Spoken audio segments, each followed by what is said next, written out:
It's your girl, Mrs. Tony Two Times, and I'm back with another episode of Hood Tales.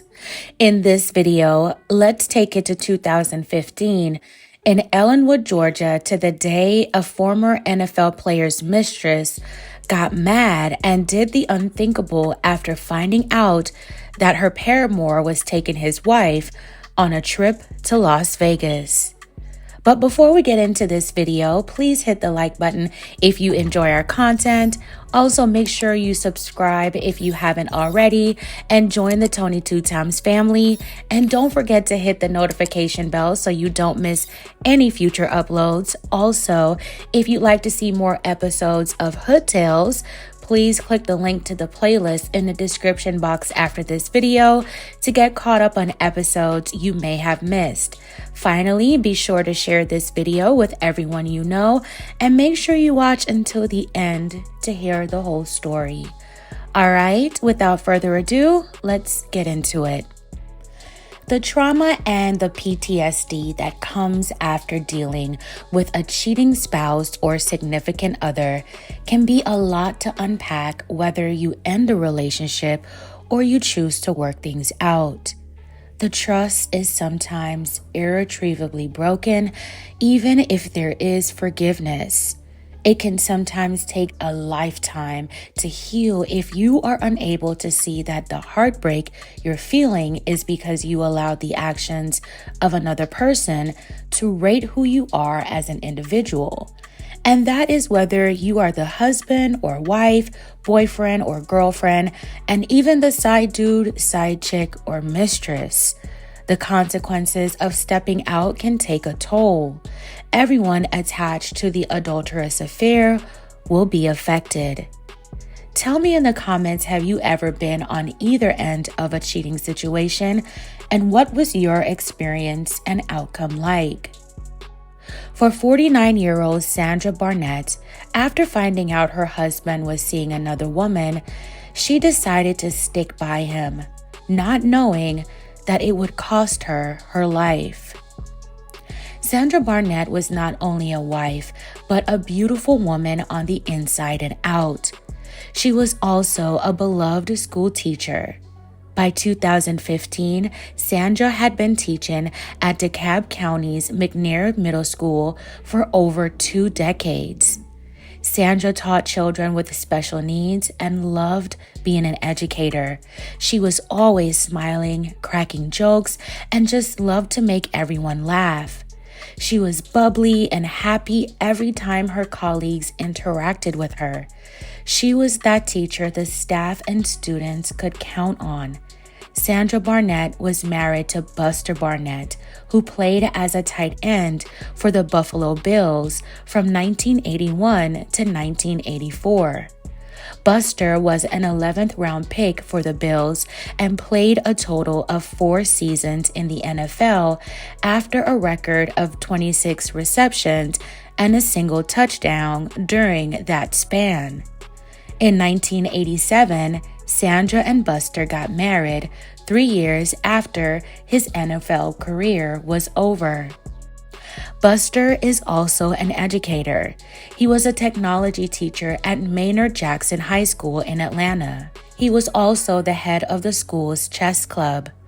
Buster and Sandra would appear to be a match made in heaven, but after 24 long years together, Buster filed for divorce in 2011.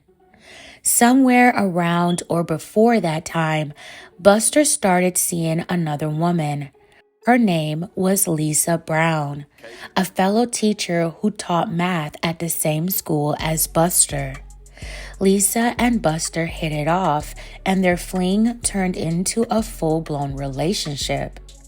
Things seemed to become even more official for the adulterous couple after Buster's wife Sandra didn't show up for a bench trial in 2012, and Buster was granted the decree he sought. However, Sandra later argued that she never received the divorce papers because Buster sent them to the wrong address. Sandra hired her own attorney to reopen the case. While Sandra and Buster went through another divorce proceeding, Buster's mistress and now girlfriend, Lisa, was having legal problems of her own. Lisa Brown had her fair share of issues and was described as a troubled woman. During Lisa's time at Maynard Jackson, she filed at least 3 complaints about being harassed in an inappropriate manner. Allegations like the ones Lisa made are to be taken with the utmost seriousness, and the parties responsible should be held accountable. However, in Lisa's case, the inappropriate complaints were ultimately thrown out and found to be untrue after someone allegedly recorded a conversation disputing the allegations. But the investigation did reveal that some general harassment took place. There were also rumors and speculation that Lisa was known to get into relationships with married men. After leaving her job at Maynard Jackson High School, the official reason as to why she left was unclear. Lisa moved on to teach at North Atlanta High School, but a fresh start at a new job would be overshadowed by Lisa's impulsive and unpredictable actions. In April 2013, Lisa was accused of going to Texas, where her biological daughter lived with her father and stepmother, and took the child away from the home. Lisa was breaking the law because she had lost custody of her daughter and was taking her away as the non-custodial parent. Following an Amber Alert, Lisa and her daughter were found in Indiana 3 days later. Lisa faced serious charges in Texas and was awaiting trial. By this time, Lisa and Buster had been together for at least 2 years and were living together in a home that was in Buster's name, and Lisa was also driving a car that was also in Buster's name. In a turn of events during 2014, the divorce between Buster and Sandra was set aside. They were now back legally married. This posed a problem for Buster and Lisa's 3 to 4 year long relationship. How would this affect their relationship status now that Buster was again a married man? Lisa's legal troubles in Texas would be settled in March 2015, and she received 8 years probation. Lisa's daughter's father and his wife thought Lisa got off too easily and should have served time behind bars. Months after Lisa's sentencing in Texas, Buster filed for divorce from Sandra again in June 2015. Most would say this was an indicator that the decades-long marriage between Buster and Sandra is once again coming to an end, which would have reassured Lisa that Buster is leaving his wife for sure this time. But Lisa would find out that maybe Buster was having second thoughts. The possibility of the married couple rekindling their fame became a reality in July 2015 when Lisa found out that Buster was taking his wife Sandra on a vacation to Las Vegas. After finding this out, Lisa was livid because it was a trip she didn't know anything about. An upset Lisa went to Buster's job to confront him about the trip on the morning of Wednesday, July 15th, 2015. After leaving Buster's job, Lisa headed to the Barnetts' home in the Clayton County portion of Ellenwood. Going about her day, Sandra was on a phone call with her friend. At around lunchtime, there was loud knocking at Sandra's door and someone yelling, "Open this door or I'm going to take your life." Sandra's friend heard the person yelling. Sandra replied, "Please don't hurt me, ma'am. I don't know who you are." Then Sandra's friend heard her ask the person, "Are you Lisa Brown?" It was indeed Lisa, and she was outside Sandra's home, upset and brandishing a firearm. Sandra's friend heard what sounded like a struggle and could no longer reach Sandra on the phone. Sandra's friend lived in a different county and couldn't get through to the correct 911, so she called a male friend and co-worker to go check on Sandra. When the man drove past Sandra's home, he saw a woman in the driveway and a Dodge Durango. By the time he circled back around, it was too late. The SUV was gone. He tried calling Sandra, but kept getting her voicemail. Luckily, the co-worker was able to get the tag number of the SUV. It came back registered to Sandra's husband, Buster. Neighbors also noticed a suspicious person, later identified as Lisa, arguing with Sandra in her garage. Sandra could be heard saying, "Please don't hurt me." The two women were seen leaving in the black Dodge Durango. The authorities were alerted of Sandra's abduction. Sandra's brother had identified Lisa as an ex-girlfriend of Sandra's husband. Sandra's family waited in terror as the search for her and Lisa went on for hours. It took almost 24 hours before law enforcement spotted the black Dodge Durango at a gas station in West Georgia. On July 16th, when officers attempted to pull the Durango over, the driver sped off, taking officers on a high-speed chase along I-20 heading towards Alabama. The chase was brutal as law enforcement dodged and weaved through traffic. Alabama authorities were notified of the chase. Georgia law enforcement fell back as the chase made its way across Alabama state lines. The chase suddenly stopped near the 208-mile marker on Interstate 20 in Heflin, Alabama.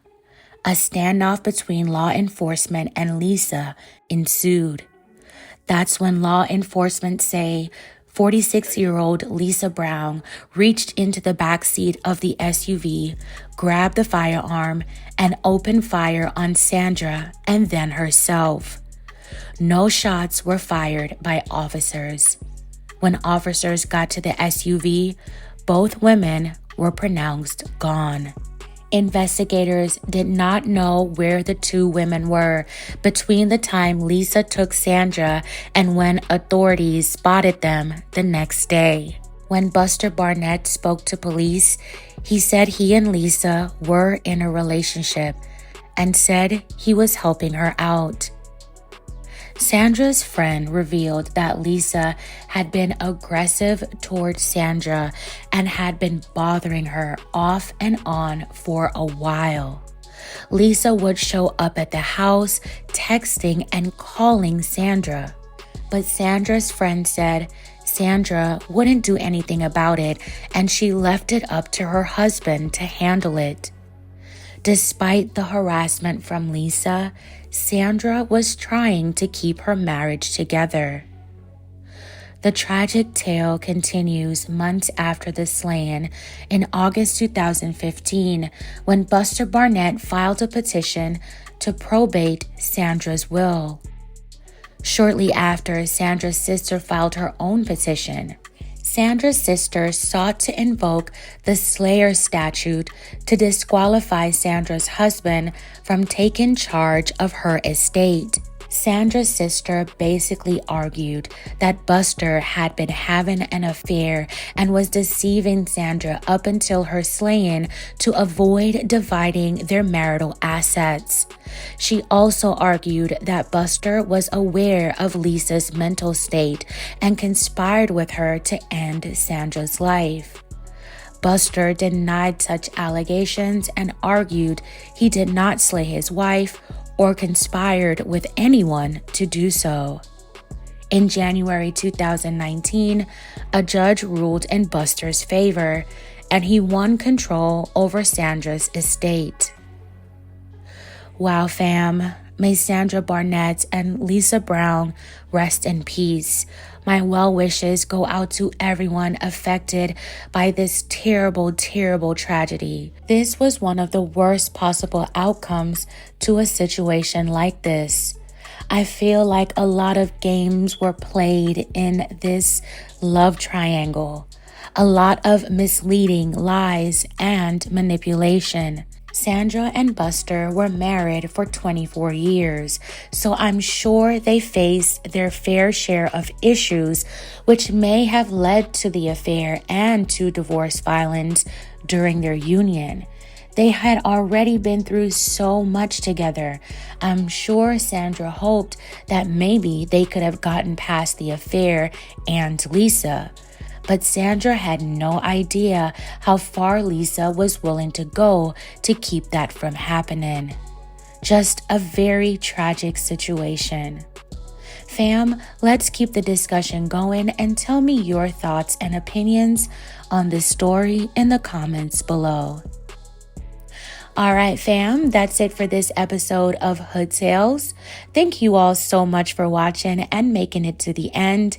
Please don't forget to like, share, and subscribe. This is your girl, Mrs. Tony 2 Times, and I'm out.